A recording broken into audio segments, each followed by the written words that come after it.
How are you doing today? I'm doing a course today online, so I thought during the break, because I'm feeling quite well rested, that I would just pop in and do another session on our Listen series. And I mentioned a few days ago that this session is going to be about age-appropriate things that we can do with our inner child. Because I've learned through connecting with my own inner child that there's times where I have a language that I speak and my inner child has a completely different language, and that can be for a number of different reasons.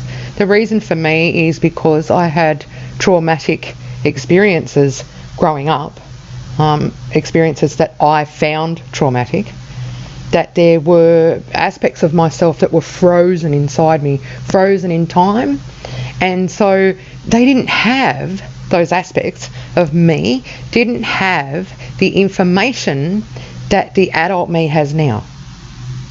And so there seemed to me at the time that I started to notice this, there seemed to be these huge gaps in learning. And it first came to my attention when I met my current husband, and I became sexually active again, and I was getting triggered all the time. He would come near me, I would freeze, or I would freak out. And I was just at a loss to understand why. You know, I'd been married for 16 years before that. I had 2 children.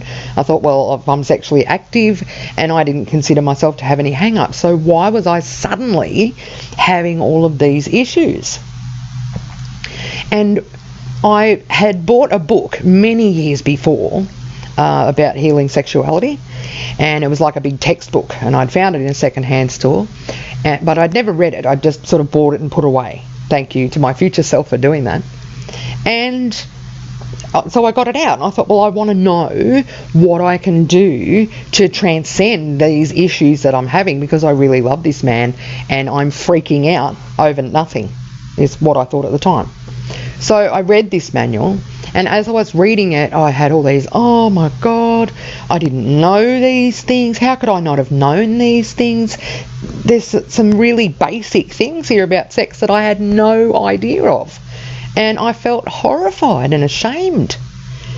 But as I started to work with my inner child, I realised that my 6-year-old self doesn't understand things like that manual had in it. And so I had all those aha moments because different aspects of myself were becoming awake by reading it. But then there were parts of that book that freaked me right out because my 6-year-old self or my 10-year-old self or my 2-year-old self was afraid of what I was reading, afraid of the information that I was digesting. It was too much for the little child who didn't learn naturally, who froze before that information could naturally come in at the correct age. And so in recognising that that was what happened, I also recognised that what I needed to do in one way to reparent myself was to get age-appropriate information. So I went down to my local library, the town library, and I went through the children's section, and I found books that were designed or written to help little children understand how their bodies are growing and understand some of the intricacies of relationships at a child's level. And I sat down and I read those books out loud to my inner child, and I answered the questions that she had with the understanding that I now had myself, and in a way that I would have answered my own children had they asked those questions.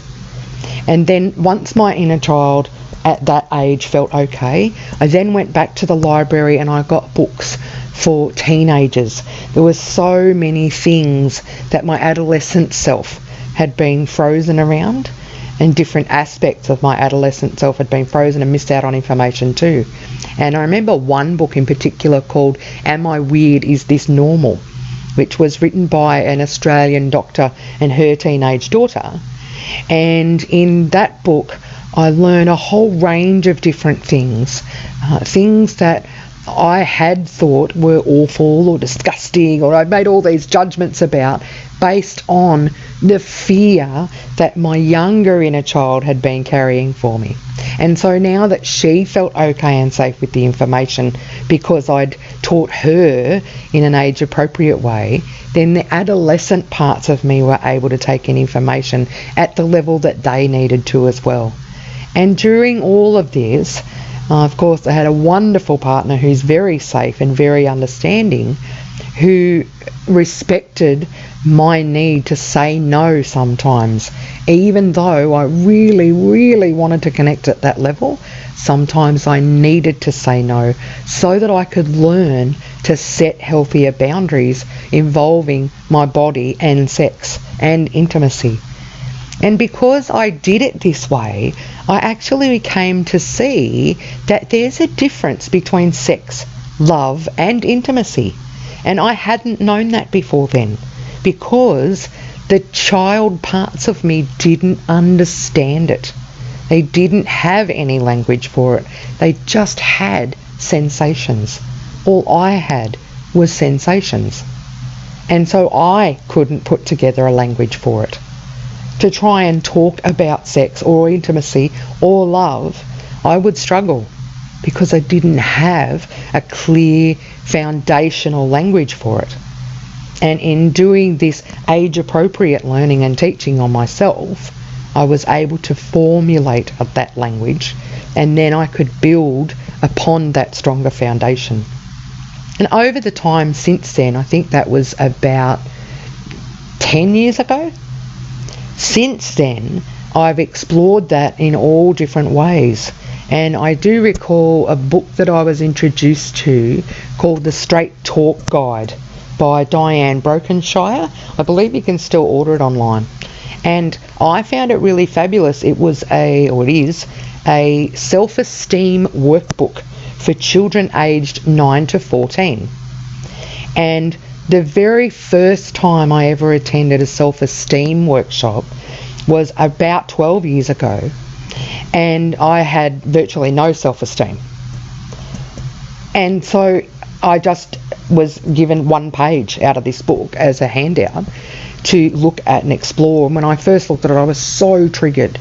It was something like, make note of all the things that you're good at. I straight away went, but I'm not good at anything, because that's what I believed for many, many years.